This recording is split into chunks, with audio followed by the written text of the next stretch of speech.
At the end of this piano course, you will have a simple, repeatable, knowledgeable strategy to learn any song you want. Hey, I'm sincerely excited you're here because I know the joy that music brings me. You're searching for a way to play piano. You don't think you can do it. It's not that hard. There's no trick. There's no hack. It really is a short path to be able to learn and understand how the chords work and apply it to a song you like. You will understand exactly what to do, what steps to take at your keyboard at home so you can play the song you want to play. Then your knowledge can grow from there. So after we learn our first song, you're going to be able to connect that to any song that you want to learn. And once I show you, you're going to go, oh, that's easy. The next step is to learn what fingers we're going to use. We're going to use fingers 1, 3, and 5. So we're going to practice playing on the keyboard, fingers 1, 3, and 5. And then you're like, oh, I'm making music. This is fun. The next step is to take a song. We're going to use Don't Stop Believin' by Journey. That has an E, a B, a C sharp minor, and an A.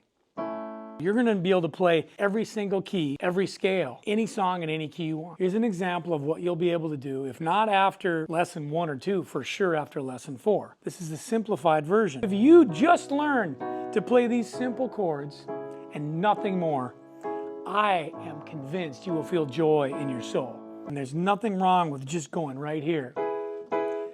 Just a small town girl, living in a lonely world. It took the midnight train going anywhere. So from the simplest to the full version, you will have the power. I will give you the tools. No tricks, no hacks, just the knowledge to make piano something you can enjoy every day.